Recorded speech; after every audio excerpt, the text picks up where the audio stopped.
तो हमने इसके अलावा टेक्निक्स डिस्कस की थी कि हम किस तरह से इंफॉर्मेशन ले सकते हैं, हम स्ट्रक्चर्ड वॉकथ्रूज, रिक्वायरमेंट्स, प्रेजेंटेशन, मॉड्यूल्स। इसके अलावा स्टेक होल्डर्स का वही बहुत डिटेल डिस्कशन पहले भी हो चुकी थी, उसी की रिपीटेशन है। ठीक है कि हमारे पास किस किस टाइप के स्टेक होल्डर्स होते हैं। इस पूरी एक्टिविटी का आउटकम जो होता है, हमारे पास बिजनेस एनालिसिस का कम्युनिकेशन प्लान आता है।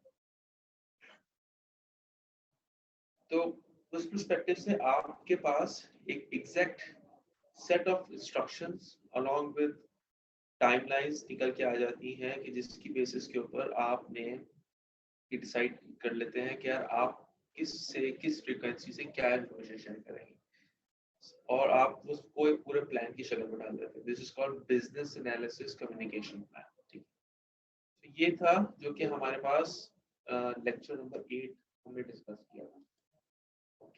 Late me share lecture number 9 with you. ये स्क्रीन आप लोगों को नजर आ रही है? जी sir, lecture 9। Lecture number 9, okay. Lecture number 9 के अंदर जो हमारा डिस्कशन का एजेंडा है वो बेसिकली रिक्वायरमेंट डॉक्यूमेंटेशन या एसआरएस है। और एसआरएस की ऑडियंस कौन सी होती है, इनकी गाइडलाइंस क्या है, और ये सब चीजें। अच्छा, ग्रुप के ऊपर लास्ट वीक एक डिस्कशन चल रही थी और क्लास में भी हमारी बात हुई थी कि हमने जो प्रोजेक्ट है वो किस तरह से करना है। अच्छा, आप लोग अब तक जो कुछ देखते आ रहे हैं उसके अंदर कुछ चीजें आप ऑलरेडी कर चुके हैं, कुछ चीजें आप अभी कर रहे हैं, लेकिन इस लेक्चर के बाद यू विल हैव एवरीथिंग जिसकी बेसिस के ऊपर आप अपना वो प्रोजेक्ट बना सकते हैं। तो ये वो इंडिविजुअल बेसिस के ऊपर डॉक्यूमेंट होगा जो कि आप सबकी तरफ से प्रेजेंट हो रहा होगा। ठीक है, आई वांट कि आप लोग जो हैं एक software requirement specification document develop करेंगे किसी भी रियल टाइम प्रोजेक्ट का। मुझे इससे कोई प्रॉब्लम नहीं है कि आपके पास कोई बना बनाया पड़ा हुआ हो और बना बनाया जो है आप लाके क्लास में प्रेजेंट कर दें। अच्छा, तरीकेकार क्या होगा? तरीकेकार ये होगा कि आप लोग जो है इसको शेयर करेंगे मेरे साथ, और हम इसकी बेसिस के ऊपर जो है उसकी इवैल्यूएशंस कर रहे होंगे। टाइम अगर हमारे पास अलाउ हो जाता है तो हम उसको प्रेजेंटेशन फॉर्मेट में लेके चले जाएंगे, और वरना फिर हम ये कि उसकी ओवरऑल मार्किंग की तरफ चले जाएंगे। टाइमलाइंस का जहाँ तक जिक्र है, टाइमलाइंस हमारे पास थोड़ी सी हम शॉर्ट रखेंगे। आई वांट कि हम सेक्शनल मार्क्स से क्लोज होने से पहले पहले इस चीज़ को ख़त्म कर लें। सो आई वांट कि हम इसको नेक्स्ट वीक जो आपका वीक होगा उसके अंदर एक प्रेजेंटेशन ले लेते हैं छोटी सी। Everyone will have 5 minutes to present the idea जो उनके पास है, एसआरएस क्या होता है, किस तरीके से होता है, और आप लोगों ने जो डॉक्यूमेंट बनाया है वो किस तरह से ऑपरेट कर रहा है। सो ये इस तरह से वर्क कर रहा होगा। ठीक है सर। अब मुझे बताइए, इसमें कोई कम्युनिकेशन में कोई प्रॉब्लम हो रही है या हम कर सकते हैं इस चीज को? कोई चैलेंज तो नहीं है बहुत ज्यादा? नहीं सर, कर सकते। सर आपकी आवाज काफी स्लो आ रही है। अभी आपको आवाज आ रही है क्लियर? सर आवाज क्लियर लेकिन काफी स्लो है, मतलब बहुत हल्की आ रही है। एक मिनट मुझे, मैं अपना हेडगियर चेंज करता हूं।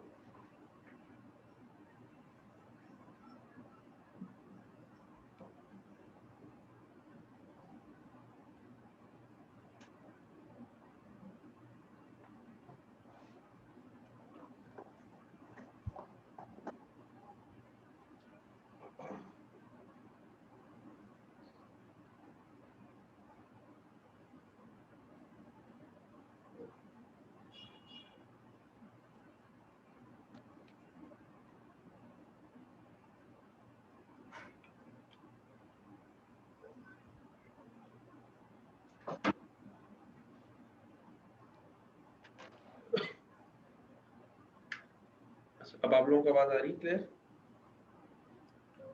जी सर। हेलो जी सर। ये बेहतर है? जी सर। जी सर। अच्छा, सो मैं क्विकली रिपीट कर देता हूँ। आप लोगों का जो प्रोजेक्ट होगा वो एसआरएस आप लोगों ने डेवलप करना है। मुझे इससे कोई प्रॉब्लम नहीं है कि आपके पास अगर कोई बना बनाया पड़ा हुआ हो आप वही प्रेजेंट कर दें। उसका रीजन सिर्फ ये है कि हम यहाँ पर आइडिया डिस्कस करने के लिए बैठे हुए हैं। मुझे आपकी डॉक्यूमेंटेशन से कोई मसला नहीं है। हाँ, एक चीज की मुझे थोड़ा सा चैलेंज आएगा, आप लोगों को चैलेंज आएगा, वो ये आएगा कि आई वांट आपकी तरफ से जो भी चीज हमारे पास आ रही है वो कोई भी रियल प्रोजेक्ट होना चाहिए। It should not be something जो कि फिक्टिशियस तरीके से डेवलप किया गया। तो उस पर्सपेक्टिव से आप लोगों ने जो है किसी भी रियल प्रोजेक्ट के ऊपर काम करना है। It would be your final year project जो आप लोगों ने पहले खत्म किए हो, आपकी ऑफिस का कोई प्रोजेक्ट हो सकता है। आइडिया इज लर्निंग, ताकि लर्निंग हम एक दूसरे के साथ ज्यादा करते हैं निस्बत किताबों की वजह से। उस मुनासिबत से हमें जो है एक एसआरएस डॉक्यूमेंट होगा जो हमें यहाँ पे चाहिए होगा। अच्छा, एसआरएस डॉक्यूमेंट में होगा क्या? एसआरएस डॉक्यूमेंट के अंदर अभी हम जो चीजें देखने जा रहे हैं वो सारी चीजें होंगी, प्लस उसके अंदर जो कुछ हमने अब तक पढ़ा है उसकी मुनासबत से भी अगर आप कुछ ऐड करना चाहें तो feel free to add. Okay? Okay. So let's move.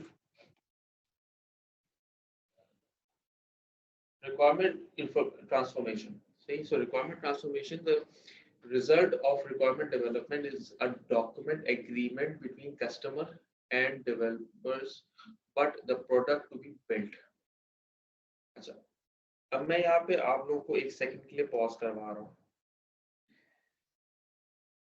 मुझे ये बताइए कि एग्रीमेंट या कॉन्ट्रैक्ट क्या होता है? What is an agreement or a contract?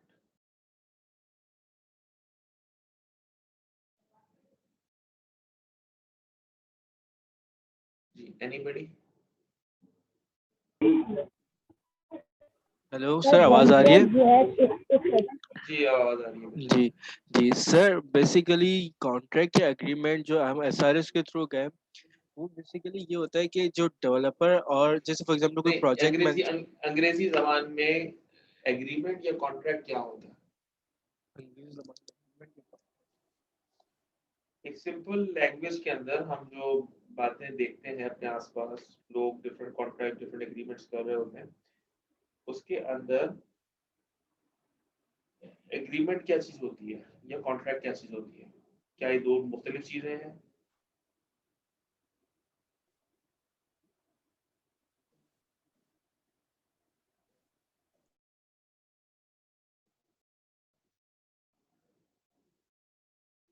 जी, आप कुछ बता रहे थे।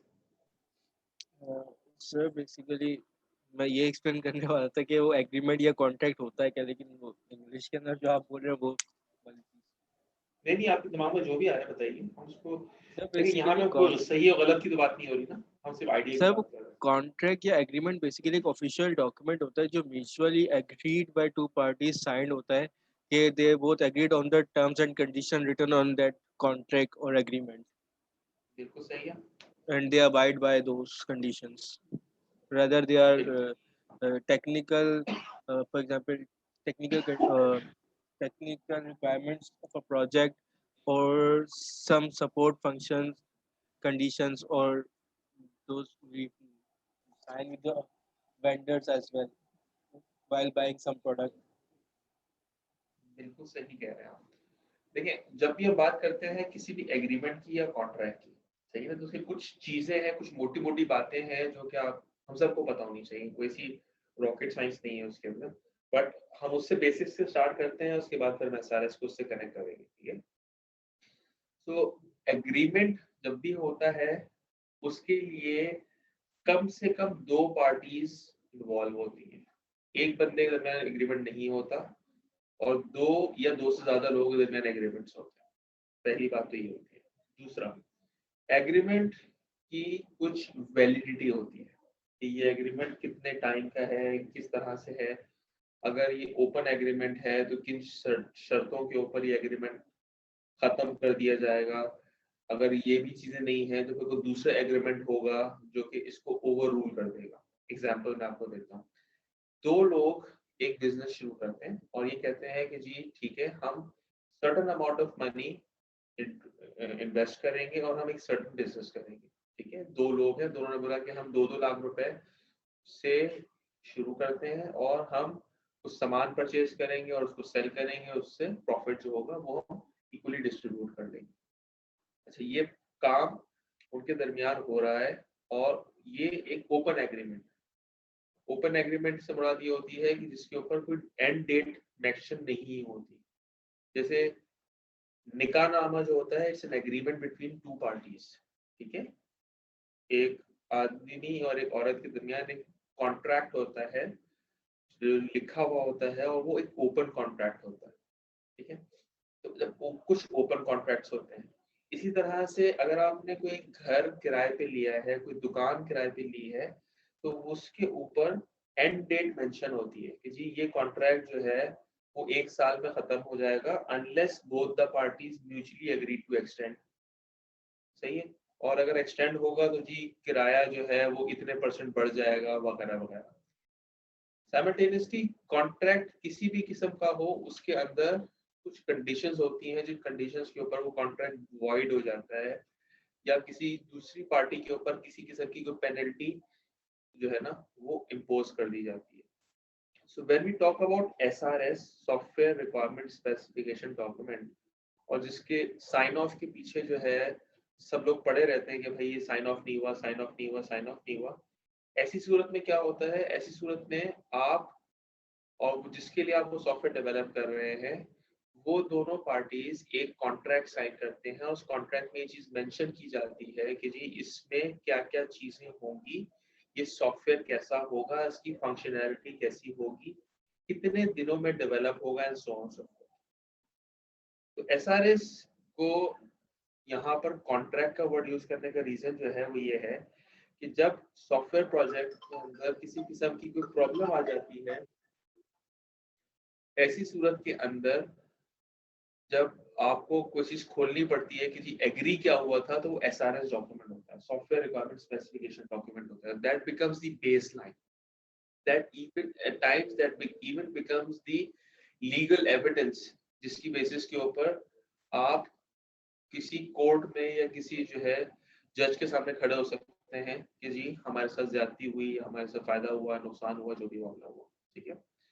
तो ये बातें यहाँ करने का मकसद क्या है, ये बातें यहाँ पे करने का मकसद ये है कि whatever is agreed has to be signed. अगर वो साइंड नहीं है तो उसका मतलब ये कि वो कॉन्ट्रैक्ट नहीं है। और जब भी आप किसी सॉफ्टवेयर की बात करते हैं, सॉफ्टवेयर में अगर रिक्वायरमेंट्स लॉक नहीं है या साइंड नहीं है, तो देयर आर चांसेस कि उसके अंदर किसी किस्म का कोई चेंज आ सके। उस चेंज को अवॉइड करना इसलिए जरूरी होता है बिकॉज ये हम पढ़ चुके हैं पहले भी कि चेंज की वजह से हमारी कॉस्ट में फर्क आ जाता है, और उस कॉस्ट को इन बचाने के लिए हम अपना जो है तन मन धन की बाजी लगाए बैठे होते हैं और इसीलिए उसको साइन करवा रहे होते हैं डॉक्यूमेंट। सो अगर आपका डॉक्यूमेंट साइन नहीं है और अगर आप फिर भी किसी प्रोजेक्ट में एंगेज हैं जहाँ पे आप रिक्वायरमेंट्स को लॉक किए बगैर आगे बढ़ रहे हैं, तो खुदा न खास्ता in case of any conflict आपको प्रॉब्लम हो सकती है, ठीक है। So that's one thing. अच्छा, let's move forward. So the result, इसी चीज को दोबारा पढ़ लेते हैं। The result of a requirement document is the documentation agreement between the customer and the developer about the product to be built.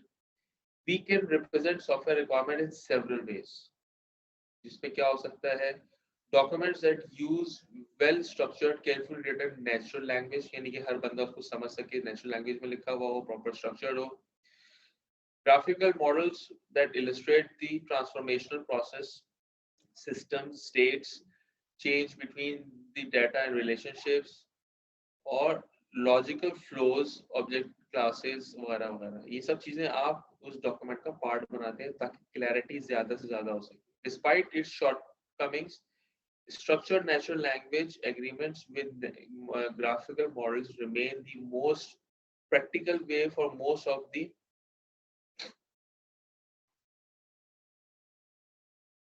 the software projects to document their requirements। अच्छा, यहाँ पे इफ यू नोटिस बार बार जिक्र जिस चीज का हो रहा है वो ये हो रहा है कि हमारे पास जो लिखाई हुई है वो नेचुरल लैंग्वेज में की जाए। अच्छा, नेचुरल लैंग्वेज में लिखाई का मकसद क्या होता है, ताकि एक आम आदमी उसको समझ सके और उसके अंदर किसी किस्म की कंफ्यूजन ना रहे, बिकॉज अगर कंफ्यूजन रहती है और बहुत मुश्किल मुश्किल जार्गन्स इस्तेमाल किए जाएंगे तो प्रॉब्लम ये आ सकती है कि एक बंदे की या एक पार्टी की परसेप्शन डिफरेंट हो जाए और दूसरी पार्टी की परसेप्शन डिफरेंट हो जाए।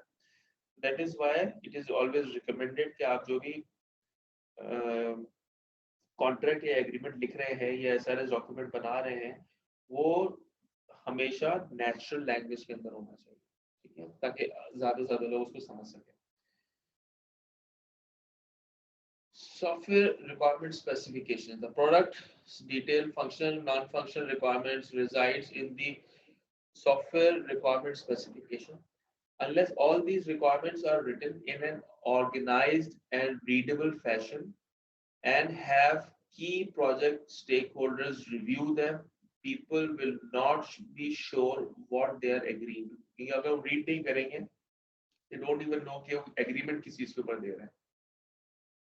Software requirement specification is sometimes called the functional specification या product specification या फिर a requirement document और a system specification। ये सारे नाम एक ही चीज से related है।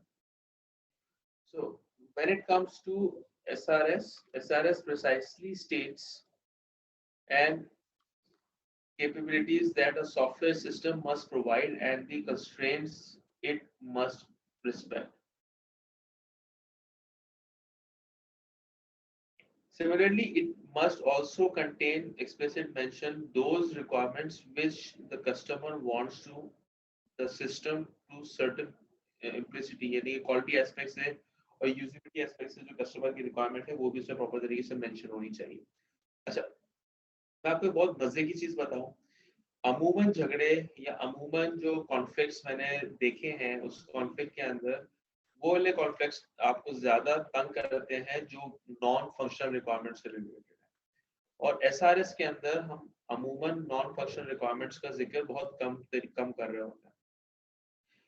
सबसे ज्यादा जो कॉन्फ्लिक्ट्स आते हैं वो आते ही नॉन फंक्शनल एरियाज के ऊपर है। फंक्शनल एरियाज तो कोई भी पूरे करने के लिए सख्त रखता है, नॉन फंक्शनल एरिया जो है वो अमूमन जिनका एक्सपीरियंस होता है इस काम के अंदर वो अच्छे तरीके से केटर करते हैं। So when it comes to documentation it should be clearly mention कि जी इसमें फंक्शनल और नॉन फंक्शनल रिक्वायरमेंट्स कौन सी हैं, ताकि अगर किसी किस्म की कोई उभाम या रह जाए तो वो चीज वहां से कवर हो जाए। The SRS is the basics of all subsequent project design, planning and coding, as well as the foundation for the system testing and user documentation. It should describe as completely as necessary the system's behavior under various conditions. It should be it should not contain designs, constraints, testing, project management details other than known design and application constraints. As the ultimate repository, the product requirement, the SRS must be comprehensive. हम जितना ज़्यादा details उसको बना सकते हैं उतना बना हुआ होना चाहिए। Developers and customers should make no assumptions. अच्छा, assumptions क्या चीज़ होती है? How would you define the word assumption? Assumptions क्या होती है? सर असद बात कर रहा हूँ। सर बेसिकली अजम्पशंस हमारी भी कुछ जो भी अगर फॉर एग्जांपल किसी भी एसआरएस की बात करें या कोई भी रिक्वायरमेंट बीसीडी की बात करें हम बिजनेस चेंज डॉक्यूमेंट की, अजम्पशंस मोस्टली अगर हम मैं स्टेक होल्डर एंड से या यूजर पर्सपेक्टिव से देखूं उसकी अजम्पशन ये होती है कि जो उसके माइंड में है वो चीज़ उसके सामने आ जाएगी अचानक से। जब कोई भी चीज़ बनेगी प्रोडक्ट तो जो उसके माइंड में है वो चीज़ आ जाएगी, और मोस्ट ऑफ द टाइम ये होता है कि जो उसके माइंड में होती है वो चीज़ टेक्निकली पॉसिबल नहीं होती।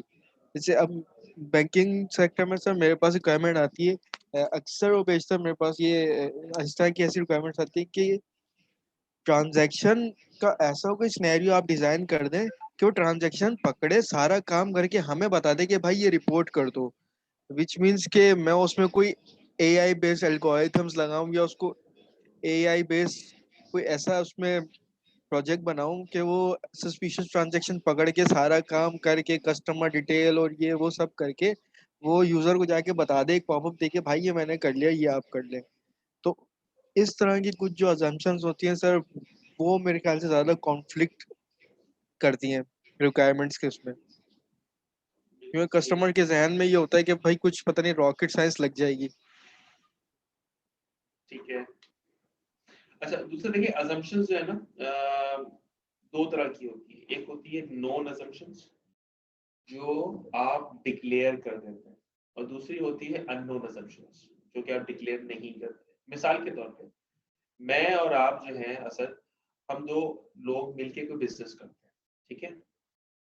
हमने बात की कि सर जी हम दोनों बराबर पैसे इंगेज करेंगे और किसी ना किसी बिजनेस में अपना काम शुरू करेंगे। और हमने क्या किया कि आपने भी 2 लाख रुपए रखे, मैंने भी 2 लाख रुपए डाले, और 2 लाख 4 लाख मिलाकर हम लोगों ने क्या किया, एक बिजनेस हमने खड़ा कर दिया। हमारी अजम्पशन ये है कि हम इक्वल पार्टनर्स हैं। अच्छा, जब पैसे जो हैं वो प्रॉफिट की शक्ल में टेबल के ऊपर आ जाते हैं, उस वक्त मैं आपसे कहता हूँ कि भाईजान, असल काम तो मैं कर रहा था, आप तो अपनी एमएस की जो डिग्री थी वो पूरी करने में लगे हुए थे। तो भाईजान इसमें जो है ना, बराबरी का हिसाब किताब नहीं हो सकता। जो ज्यादा काम करेगा उसको ज्यादा पैसे मिलेंगे, अगर आपको ज्यादा पैसे चाहिए तो अगले महीने से आप भी यहाँ पर बस एंजॉय करने आ जाना, टाइम स्पेंड करना, चीजों को देखना और अपने कंट्रीब्यूशन उस पर करना। लेकिन अगर आपने वो काम किया नहीं तो देयर आर चांसेस कि जो है ना, वहां पर एक कॉन्फ्लिक्ट खड़ा हो जाए, कुछ झगड़ा खड़ा हो जाए। तो उस मुनासबत से अगर देखा जाए तो नोन अजम्पशंस क्या थी? नोन अजम्पशंस ये थी कि हम क्या काम करने जा रहे हैं। अननोन अजम्पशंस ये थी कि जी जो पैसा वापस आएगा वो किस तरह से डिस्ट्रीब्यूट होगा। So they have to be written every place जहां पर भी बातें हो रही है, ठीक है। तो सर बेसिकली इसको अवॉइड करने के लिए उन्हें कोई कॉन्ट्रैक्ट या एग्रीमेंट साइन करना चाहिए था, जो कि हमने प्रीवियसली अभी बात की। जी हाँ, और ना सिर्फ एग्रीमेंट को साइन करना चाहिए था, बल्कि उसके अंदर एक चीज और हुई है कि अगर आप या कोई भी पार्टी किसी किस्म की कोई अजम्पशन लेके चल रही है तो वो अजम्पशन भी डॉक्यूमेंट होनी चाहिए। मिसाल के तौर पे, अगर आपने कभी ये सॉफ्टवेयर के या किसी भी प्रोजेक्ट से रिलेटेड कॉन्ट्रैक्ट्स देखे हो, तो उसके अंदर ही बड़ा क्लियरली मेंशन होता है कि जी पार्टी ए जो है उसकी क्या रिस्पॉन्सिबिलिटीज है, पार्टी बी जो है उसकी क्या रिस्पॉन्सिबिलिटीज है। और अगर कहीं पे किसी किस्म की कोई आपको वो लेनी पड़ती है, अजम्पशन लेनी पड़ती है, तो अब आप अजम्पशन क्लियरली लिखते हैं उसके अंदर कि जी अजम्पशन हम ले रहे हैं, अज्यूमिंग कि ये काम हो जाएगा या ये काम इस तरह से हो जाएगा वगैरह वगैरह। मिसाल के तौर पे आपने कहा कि जी ये प्रोजेक्ट जो हम ये करने जा रहे हैं, ये प्रोजेक्ट जो है हम 12 मंथ्स में डिलीवर कर देंगे, और 12 मंथ्स के बाद हम आपको यूएटी में एंगेज करेंगे। अज्यूम कर रहा हूँ इस बात को, ठीक है। तो होता ये है कि आपने उस टाइम के बाद अजम्पशंस कर ली, और आप कहते हैं कि चलिए मैं इसको आगे लेके चलूंगा और यहीं से एग्जीक्यूशन करूंगा। अब इस पूरी कहानी के अंदर कुछ अजम्पशंस भी हैं। अजम्पशंस क्या है? अजम्पशंस ये है कि जी मैं जो 12 महीने काम कर रहा हूँ, उस 12 महीने के अंदर मेरी जो टीम है वो इंटैक्ट रहेगी, इसमें किसी किस्म का कोई चेंज नहीं आएगा, हमारे प्रोजेक्ट में कोई चेंज नहीं आ रहा होगा वगैरह वगैरह। ये assumptions भी प्रॉपर्ली डॉक्यूमेंटेड होनी चाहिए उस कॉन्ट्रैक्ट के अंदर, सो दैट एवरीबडी नो, सामने वाली पार्टी को पता होना चाहिए कि वो आपसे क्या assumption लेके काम कर रहा है। सिमिलरली आपको भी पता होना चाहिए कि वो जो बंदा है वो assumption किस तरह से लेके काम कर रहा है, ठीक है। ओके, द एसआरएस ये हमने देख लिया था। अच्छा, SRS audience, several audience relies on SRS. Customer, the market department, the marketing department, sales staff needs to know about the product they can expect to be delivered. Marketing वालों को product deliver होने से पहले जो आप information share करते हैं या वो कॉन्ट्रैक्ट शेयर करते हैं, तो मार्केटिंग वाले उसको अपने रडार के ऊपर ले लेते हैं और उसकी बेसिस के ऊपर वो डिसाइड करते हैं कि आया इसके अंदर टाइम स्पेंड करना है या नहीं करना है तो कितना टाइम स्पेंड करना है, सो ऑन सो फोर्थ, ठीक है। साइमल्टेनियसली जब हम बात करते हैं कि अगर वो डॉक्यूमेंटेशन प्रॉपर तरीके से नहीं हो रही, तो there are likely chances that we will miss out lot many things that might end up in a conflict. Audience की जब हम बात कर रहे थे, और ऑडियंस इस तरीके से है कि जी जो कस्टमर्स हैं वो अपने मार्केटिंग डिपार्टमेंट, सेल्स डिपार्टमेंट, इन लोगों को भी, प्रोडक्ट डिपार्टमेंट, इन लोगों को भी ऑन बोर्ड करे related to a software. Okay, मैं एक सॉफ्टवेयर बनवा रहा हूँ, वो सॉफ्टवेयर मेरे पास 12 months में बनकर तैयार होगा। अगर मैं उसकी मार्केटिंग, उसकी सेल्स, उनके ऊपर काम करना आज शुरू कर देता हूँ या जल्दी शुरू कर देता हूँ, उसकी डिलीवरी से पहले शुरू कर देता हूँ, तो मेरे पास मार्केट में हाइप क्रिएट करने का टाइम मिल जाएगा मुझे, विच इज गुड बिकॉज अगर आपने हाइप क्रिएट कर ली तो देयर आर लाइकली चांसेस कि आप उसकी सेल्स को अच्छे तरीके से हिट कर सकेंगे।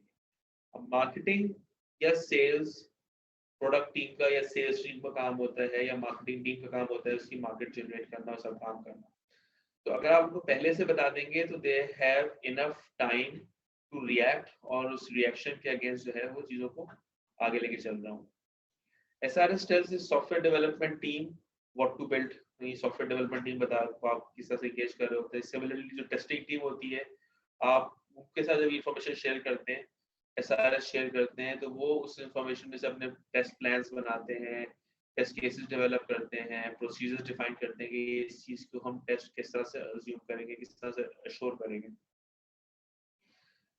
Similarly, SRS tells मेंटेनेंस और सपोर्ट फंक्शन को कि जी वो प्रोडक्ट के अंदर क्या चीजें एक्सपेक्ट कर रहे हैं। केस अगर रिक्वायर्ड है किसी किस्म की कोई ट्रेनिंग, तो वो ट्रेनिंग जो है आपको अगर पहले से पता होगी तो देयर आर लाइकली चांसेस कि आप बेहतर तरीके से उसकी सपोर्ट का जो मैकेनिज्म है उसको ड्रॉ आउट कर सकते हैं।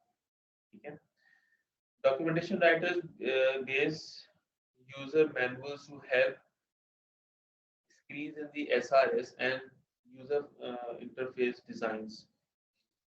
आपकी जो इंफॉर्मेशन है वो अगर डिटेल्ड है तो आप इसको ये भी देख सकते हैं कि आप किस इंफॉर्मेशन को किस जगह जाके इस्तेमाल कर रहे हो।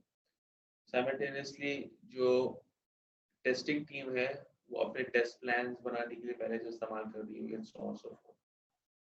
ठीक है, उसके बाद लीगल स्टाफ भी आ जाता है, सब कॉन्ट्रैक्टर्स भी आ जाते हैं। उसको एक दफा रीड आउट कर लेंगे, आपके लिए आसानी हो जाएगी। Okay, guidelines for writing SRS। Now guys, this is very important because these are the things जिसकी बेसिस के ऊपर आप ये कहते हैं कि जी मैं किसी को एक्सेप्ट करूंगा या किसी को रिजेक्ट करूंगा। उसकी बेसिस के ऊपर अगर आपकी अंडरस्टैंडिंग सेम नहीं होगी तो chances of rejection becomes higher. उसके बाद अगली चीज आपको आती है वो आ जाता है लेवल टेक्स्ट रेक्ट आ जाता है, राइट मार्जिन, ये सही सारी चीजें आ गई। फॉर्मेटिंग आ गई इसके अंदर। अच्छा, फॉर्मेटिंग के अंदर जब SRS डॉक्यूमेंट की हम बात करते हैं तो ट्राई आप जितना ज्यादा उसको प्रोफेशनल लुक दे सकते हैं उतना ज्यादा बेहतर है। ठीक है, when it comes to professional aspect, so professional aspect जो होता है चीजों का वो ये होता है कि आप चीजों को उस अंदाज में ही देख रहे होते हैं जिस अंदाज में वो लिखी गई है या जिस अंदाज में उनके ऊपर एग्जीक्यूशन रिक्वायर्ड है।